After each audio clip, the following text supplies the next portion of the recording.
Over a century of winter storms, Americans from Buffalo to Minneapolis have grappled with that sudden, stabbing headache we call snow brain.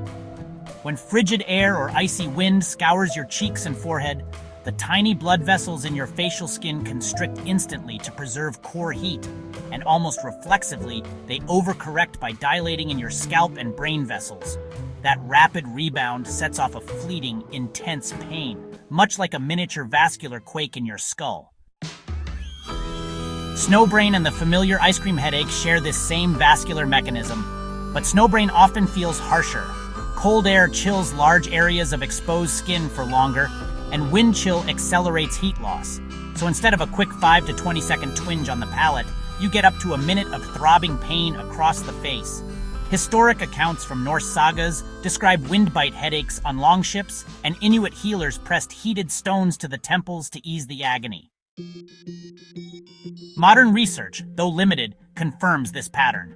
At the U.S. Army's Cold Regions Lab, soldiers exercising in minus 10 degrees Celsius wind tunnels saw headache rates jump by 50% when wind speeds hit 15 miles per hour, compared to still air.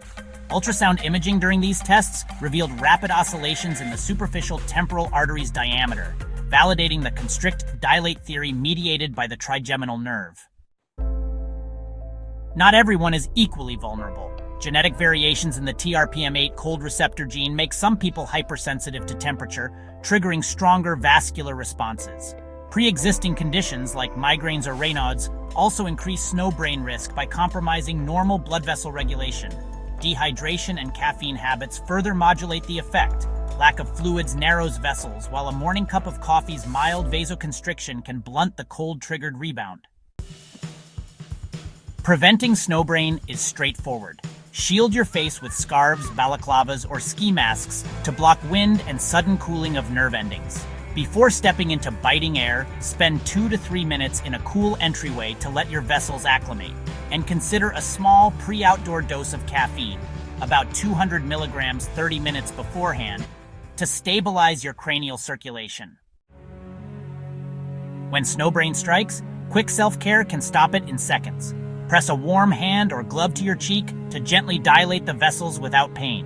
Some winter athletes use topical warming balms cautiously to trick the skin into warmth.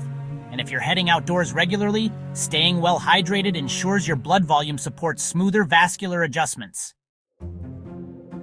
As climate change brings more erratic freeze-thaw cycles, emergency departments in the Midwest report rising cold headache visits during winters of alternating sub-zero nights and mild days. Yet many questions linger. What precise temperature and wind chill thresholds trigger attacks? Could smart wearables predict and warn you? And might targeted topical agents one day prevent snowbrain without side effects? In this additional chapter, we will explore the historical context of snowbrain. Ancient civilizations, such as the Vikings and Inuit, had their own methods of dealing with cold-induced headaches. The Vikings, for instance, used herbal remedies and warm compresses, while the Inuit developed unique headgear to protect against the harsh Arctic winds. Understanding these historical practices not only provides insight into human resilience, but also offers potential natural remedies that could be revisited today. Snowbrain reminds us that even minor annoyances reveal our body's complex balancing act against extreme environments. By understanding its triggers and mechanisms, and by layering appropriately, timing our caffeine, and respecting the cold, we can enjoy winter's beauty without paying the price in pain.